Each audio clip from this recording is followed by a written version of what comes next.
Assalamualaikum warahmatullahi wabarakatuh. Selamat sore, selamat berjumpa lagi dengan saya Muhammad Mihradi dalam mata kuliah Hukum Acara Peradilan Tata Usaha Negara.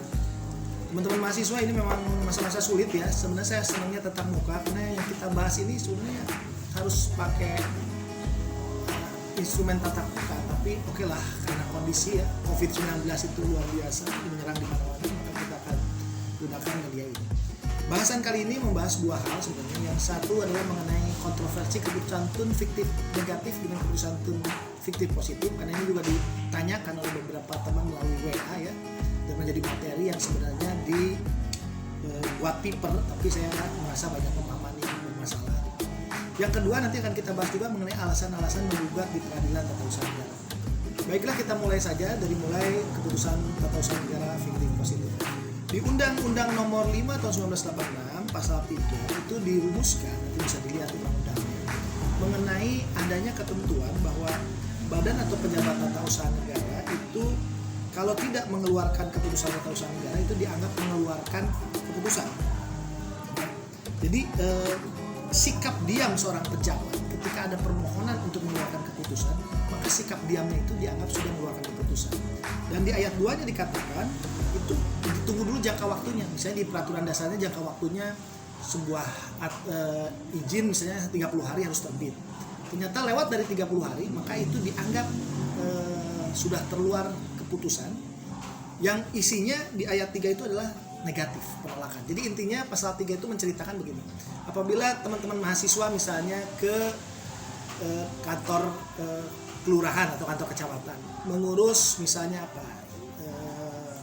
permohonan kartu tanda penduduk misalnya. Ada aturan di Perda Administrasi Kependudukan yang mengatakan bahwa penerbitan KTP itu harus sudah terbit 30 hari sejak permohonan dilakukan. Maka berdasarkan pasal 3, apabila lewat dari 30 hari ternyata KTP belum terbit, maka berdasarkan pasal 3 Undang-Undang Nomor 5 Tahun 1986, berarti pejabat tersebut sudah mengeluarkan keputusan yang isinya penolakan. Makanya disebut fiktif negatif. Fiktif itu kan tidak ada barangnya, tidak ada bendanya, memang tidak ada. Tapi sikap diam pejabat tidak ngurusin proses KTP sampai lewat 30 hari berdasarkan Perda Administrasi Kependudukan, maka itu disamakan dengan mengeluarkan keputusan. Nah, kemudian di ayat 3 Undang-Undang 586 pasal 3 itu juga dikatakan, bagaimana kalau tidak diatur di Perda mengenai jangka waktu? Kan banyaknya perda-perda kita atau undang-undang kita ngatur, tapi tidak ada jangka waktunya. Kapan izin keluar, kapan KTP keluar, kapan dokumen-dokumen keluar, nggak ada jangka waktunya. Maka bisa digunakan ayat 3 di pasal 3 Undang-Undang 586. Yaitu dalam hal perundang-undangan yang bersangkutan tidak menentukan jangka waktunya, maka dihitung 4 bulan sejak diterimanya permohonan. Jadi kalau sudah 4 bulan lewat, maka dianggap pejabat tersebut sudah mengeluarkan keputusan yang isinya adalah menolak terhadap permohonan tersebut. Itu di Undang-Undang Nomor 5 Tahun 1986 tentang keputusan tun fiktif negatif, khususnya di dalam pasal 3 ayat 1, ayat 2 dan ayat 3. Nanti bisa dilihat oleh teman-teman mahasiswa. Nah, sekarang dengan terbitnya Undang-Undang Nomor 30 Tahun 2014 tentang administrasi pemerintahan, ternyata ketentuan fiktif negatif ini justru agak kontradiksi nih dengan pasal 53 dari Undang-Undang Nomor 30 Tahun 2014. Jadi pasal 53 ini agak sebaliknya, dikatakan itu fiktif positif. Jadi contohnya begini, suatu badan pejabat pemerintahan itu harus mempunyai batas waktu untuk mengeluarkan keputusan yang diatur dalam perundang-undangan. Tapi kalau batas waktu itu tidak diatur dalam perundang-undangan, sama contoh kayak tadi, misalnya ngurus izin, ngurus KTP, ngurus IMB misalnya, tidak diatur kapan harus terbit, maka di Undang-Undang 30 tahun 2014 tentang administrasi pemerintahan itu diatur di pasal 53 ayat 2, itu dihitung 10 hari sejak permohonan diterima. Dan 10 hari itu dianggap dikabulkan keputusan tersebut. Jadi ini berbeda ya, kalau di pasal 3 tadi permohonan keputusan tata usaha negara yang fiktif negatif itu permohonan diajukan tapi tidak ada sikap diam itu, maka dianggap menolak. Kalau di Undang-Undang 30 tahun 2014 tentang administrasi pemerintahan pasal 53 ayat 1 dan ayat 2 itu dan ayat 3 itu justru sebaliknya, dianggap dikabulkan.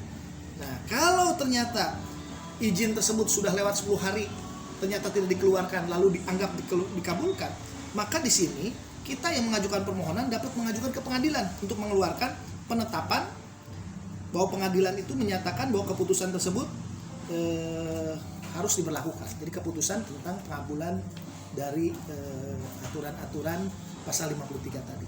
Jadi teman-teman mahasiswa ngerti ya bedanya antara fiktif negatif dan fiktif positif. Kalau fiktif negatif itu sikap diam pejabat, ketika izin diajukan ternyata sudah lewat waktu tidak terbit maka dia akan menolak.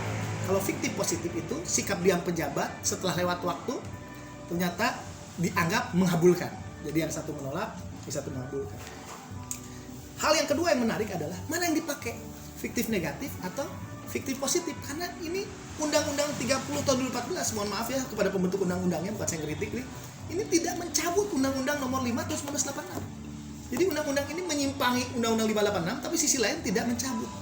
Nah, karena itu berlaku ajas konflik norma. Apa ajasnya? Bahwa undang-undang yang terakhirlah yang digunakan. Berarti Undang-Undang nomor 30 tahun 2014 itu yang digunakan sebagai landasan menggeser Undang-Undang nomor 5 tahun 1986 tentang peradilan tata usaha negara. Itu di satu sisi. Kemudian kuliah kita hari ini akan dilanjutkan juga mengenai alasan gugatan. Saya harap tadi sudah selesai bahasannya, kita masuk ke alasan gugatan. Alasan gugatan itu diatur di dalam pasal 53 ayat 2 dari Undang-Undang nomor 5 tahun 1986. Jadi pasal 53 ayat 2 mengatakan bahwa kalau kita dirugikan oleh keputusan suatu pemerintahan, maka kita bisa menggugat. Apa alasannya? Ada 3 alasan. Yang pertama, bertentangan dengan perundang-undangan keputusan pemerintah tersebut. Yang kedua, badan atau pejabat tata usaha negara itu sudah menyalahgunakan wewenang.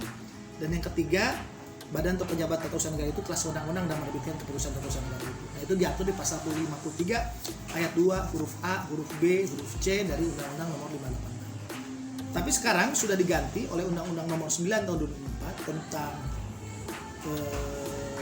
peradilan tata usaha negara, perubahannya, di mana di pasal 53 ayat 2 itu menjadi 3 alasan menjadi 2 alasan. Yang pertama alasannya bertentangan dengan peraturan perundang-undangan, dan yang kedua bertentangan dengan ajas-ajas umum pemerintahan baik.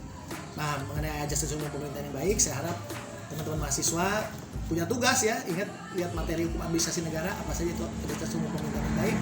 Nanti dalam video yang akan datang akan kita bahas semua hal. Terima kasih. Assalamualaikum warahmatullahi wabarakatuh. Selamat sore.